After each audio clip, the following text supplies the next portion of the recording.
Just imagine within 3 months of a coup and ejecting France, Niger is going to become the 4th fastest growing economy in the world by 2024, according to World Economic Outlook projections. And Niger will be the fastest growing economy in Africa. Some of you may ask, where is Ibrahim Traore on this? Well, Burkina Faso will be the 9th fastest growing economy in the world by 2024, and the 6th fastest growing economy in Africa. There are other countries in Africa that are making good progress, like Libya, despite being in war mode. But I just wanted to focus on Niger and Burkina Faso because of the obvious reasons. You know, when Niger increased the price of uranium from 0.8 euros per kilogram to 200 euros per kilogram, immediately after the junta ejected France, critics laughed at them. Now see who is laughing. Imagine French companies were selling Niger's uranium at $200 per kilogram and giving $11 to Niger. But 200 euros versus 0.80 euros? I wasn't prepared for that. Anyway, I want to say congratulations, Niger. Africa is rising, and this is our moment. Listen to this video. Even our thieves are not patriotic. When they steal from Africa, they invest in Europe. They don't believe. The minister said, fix our own government, get a governance system. The people in charge of governance systems steal and invest elsewhere as an indictment or an affirmation of their own incompetence and incapacity. But the second bit is that I think both His Excellency Moussa Faki, Professor Lumumba, and the minister indicated, when you grow a disconnect between the people who give you legitimacy, who are the ultimate resource for the transformation of any nation, when you grow a disconnect between your culture, Amilcar Cabral said, every revolution is first a cultural revolution. There were 200 coups in Africa between 1965 and 2012. In the 1960s, there was at least one coup every 60 days. In the 1970s, barely 18 years after Ghana's independence, at least 85% of African states had some coup experience or the other. And West Africa accounted for almost 44% of those. I mean the coups between 1958 and 2008. There was a temporary reprieve in the period post-1990. Some academics have suggested this because Africa had become more democratic. I want to disabuse you of that notion because it's lazy intellectualism. What had changed was that Western interest in a unipolar world, in changing regimes, had dissipated. The West no longer needed to use force. There was no competitor, either ideological or otherwise. What had essentially happened, there was dominance of one set of interests.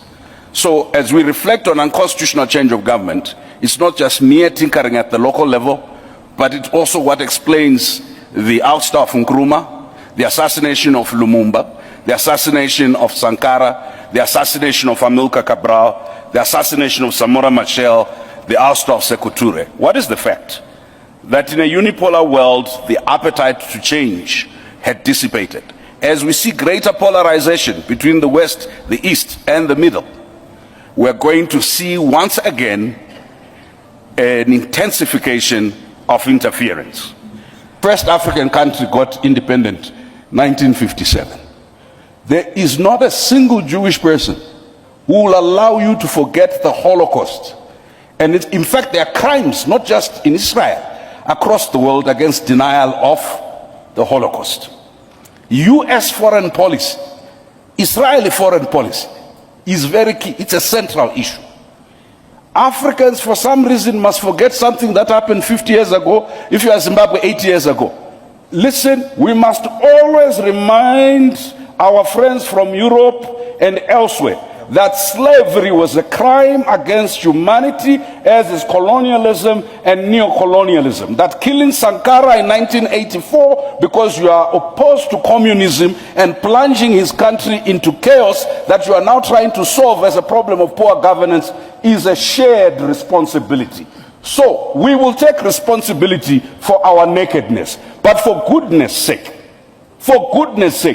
A naked emperor cannot lecture us about how to be clothed. And I'll tell you the contradictions. When Europeans first came here, if you come to the south of the continent, ladies did not wear long skirts. And they did not cover their top. Then they said, no, that's indecent. So we covered everything, including the head. And then the Europeans have decided to go nude now. Now the dress code in Europe is pre-colonial Africa. And then when our kids try and dress up that way, we say it's an African. We are confused around ownership. So lastly, Chairperson, the taboos. You see, Chairperson, we need to talk about global anti-black racism, the treatment of African migrant laborers in the Middle East, in the Arab world, and in the Asian world, and in Europe, is a matter for the African Union to constantly pronounce itself on. And I'm glad, Chairperson, you issued a statement on George Floyd, but I'm waiting for the African Union resolution from last January on reparations. There was a formal policy of the United States government in 2015 for reparations by companies behind the Holocaust. There needs to be, the conversation on reparations is not to be settled by African political elites, right?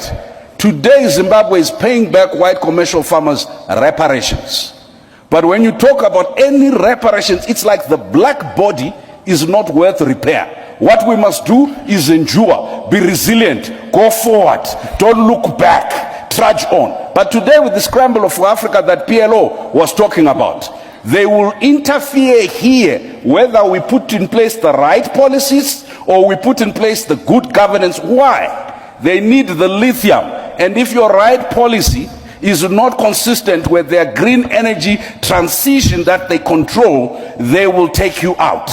And they will cause instability. We cannot do it as single countries. We are not uniting because it's the good thing to do. We are not uniting because it's the principled thing to do. If we don't unite, we will perish. If each one of our small countries, as economically unviable as we are, rush in order to prove distinctiveness, I'll tell you what will happen. We will be so fragmented intellectually, politically. Our institutions will have no meaning. Let me end with something more positive.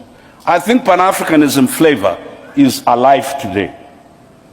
You adults, you only listen when you have had a few glasses of wine to Afrobeat. And of course you don't like this thing. They're always singing about body parts and so on and so forth. I want to suggest to you, one of the most revolutionary things that the African Union, under the leadership of the chairperson here, has done is to talk about arts, culture, and heritage, not as entertainment, not as add-on, but as part of imagining the future economy, is to talk about the digital, not as part of little things you do, but as part of building the economy. All that's left now is how do we defend African art, culture, and heritage, not only in Africa, but globally. How do we make sure it is the mainstream of AFCFTA along with all the other big things we do? And how do we, in the digital economy, make sure we are not consumers of products that are produced elsewhere and not part of the production chain? Okay. If we do that, our Pan-Africanism is economic, our Pan-Africanism is cultural, our Pan-Africanism is intellectual, our Pan-Africanism is also spiritual. Just remember what Chinua Achebe said. We are not the children of Africa. We are the parents of Africa, because the Africa that we want is yet to be born. And we are the ones that history has charged with the responsibility to give birth to the Africa we want. So whatever we are frustrated with respect to the African Union, our responsibility is how do we make the normative frameworks and the institutions work, but how do we build the repository of expertise so that the African Union at any given time has access to the best brains, the best technical expertise in any field on the continent. The intervention in Iraq was couched in very benign terms. The intervention in Libya was couched in benign terms.